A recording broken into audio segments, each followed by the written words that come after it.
Muy buenas tardes a todos, espero que se encuentren muy bien. Ahorita estamos analizando los tipos penales del estado de Quintana Roo y la verdad salió una pregunta bastante interesante. Le agradezco mucho a Eduardo Castro que hizo la pregunta. Bueno, la pregunta fue la siguiente: si la violencia vicaria aplicaba solamente hacia las mujeres, pero en este sentido el artículo 176 quinquies del Código Penal para el Estado de Quintana Roo manifiesta: comete el delito de violencia vicaria quien dolosamente cause un daño por sí o por interposita persona a otra con la que mantenga o vaya a mantener una relación de hecho, de concubinato o matrimonio, utilizando como medio para causar ese daño a las hijas o hijos de la víctima, generando también a estos últimos un daño físico o psicoemocional. Ahí no manifiesta que es del hombre hacia la mujer.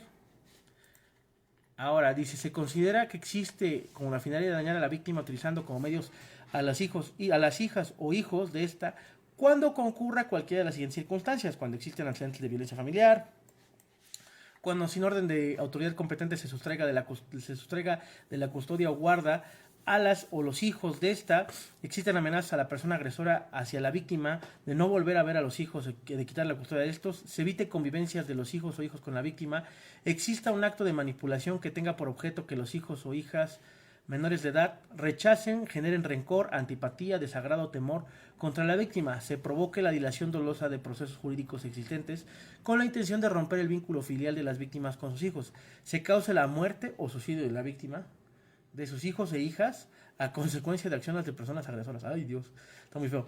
A quien cometa, pero no dice quién, a quien cometa el delito de violaría se le impondrá de 4 a 6 años de prisión.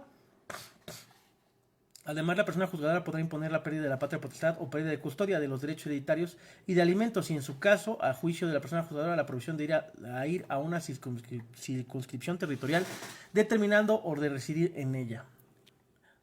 La pena de prisión prevista se incrementará hasta una tercera parte en su mínimo y su máximo si ocurre un daño físico a los hijos o hijas de las víctimas. Ahora, de igual forma, la pena de prisión prevista incrementará hasta una tercera parte en su mínimo o máximo cuando el delito de violencia vicaria sea cometido siendo el sujeto activo un hombre y el sujeto pasivo una mujer. O sea, es un agravante para la ley que lo haga un hombre hacia una mujer, ¿no?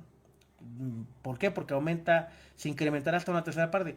Pero no quiere decir que una mujer no se lo pueda aplicar a un hombre, que eso se me hace de lo más interesante, ¿de acuerdo?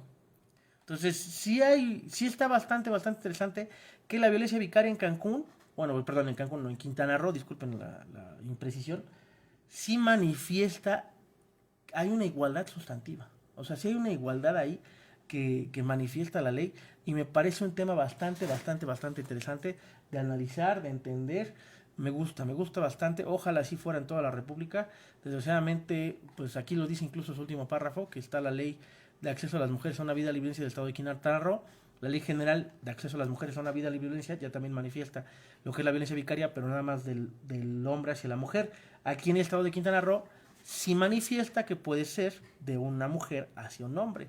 Y ahí me parece la postulación bastante interesante. Muchas gracias, Eduardo Castro, por la precisión. Te voy a etiquetar en el video que voy a subir, precisamente porque si él no hubiera hecho esa precisión, esa pregunta, la verdad yo lo hubiera pasado por alto porque yo no estoy pasando el tipo penal. Pero esa pregunta generó mucho análisis al respecto.